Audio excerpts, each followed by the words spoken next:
मैं पूरे 10 साल तक एक अरबपति वारिस का पर्सनल बॉडीगार्ड रहा। उन 10 सालों में मैंने उसके लिए गोलियां खाई, चाकू के वार झेले, किडनैपिंग रोकने के लिए अपनी जान दांव पर लगा दी और उसे परेशान करने वाले अमीर गुंडों को हमेशा के लिए चुप करा दिया। अगर आधी रात को उसका मन डिंगटालू की पेस्ट्री खाने का करता तो मैं तेज बारिश में भी 20 किलोमीटर दौड़ जाता। अगर उसे हल्का सा भी बुखार हो जाता तो मैं पूरी रात जाग कर उसका इंसानी तकिया बन जाता। सब लोग कहते थे कि मैं उस लड़की का सबसे वफादार कुत्ता हूँ और सच कहूँ तो वह खुद भी यही सोचती थी। लेकिन सब कुछ मेरे 30वें जन्मदिन पर बदल गया। उस दिन जब मैंने आईने में अपने शरीर पर पड़े अनगिनत निशान देखे तो अचानक मुझे इस जिंदगी से नफरत होने लगी। मैं शादी करना चाहता था, मैं अपना घर चाहता था, मैं एक नॉर्मल इंसान की तरह जीना चाहता था। इसलिए मैंने चुपके से एक डेटिंग साइट पर अकाउंट बना लिया। जिस दिन हमारी मुलाकात हुई वह लड़की बहुत शरीफ और शर्मीली थी। उसने हल्के से मुस्कुराकर कहा, मैंने सुना है कि तुम उस लड़की के लिए काम करते हो, ये तो बहुत शानदार लगता है। इतने सालों बाद पहली बार मैं सच में रिलैक्स हुआ और हल्का सा मुस्कुराया। मैंने कहा, सच में? क्योंकि मैं अब यह नौकरी छोड़ने के बारे में सोच रहा हूँ। लेकिन अगले ही सेकंड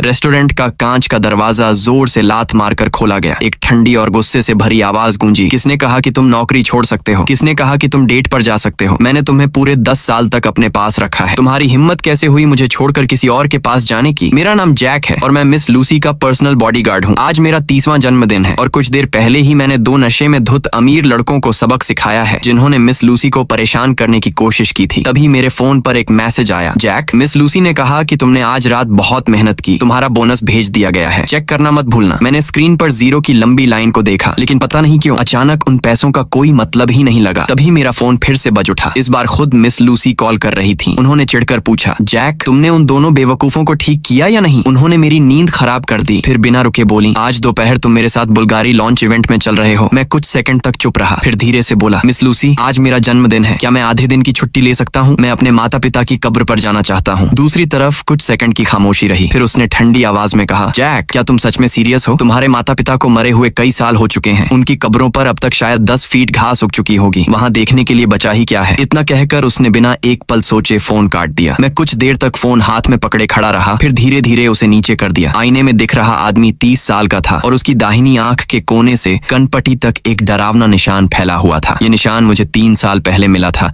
जब मैंने लूसी को बचाने के लिए टूटी हुई बोतल अपने चेहरे पर झेल ली थी। उस समय वह डर कर चीखी जरूर थी, लेकिन मेरी वजह से नहीं। वह सिर्फ इसलिए चिल्लाई क्योंकि उसकी ड्रेस पर खून की 2 बूंदें गिर गई थीं।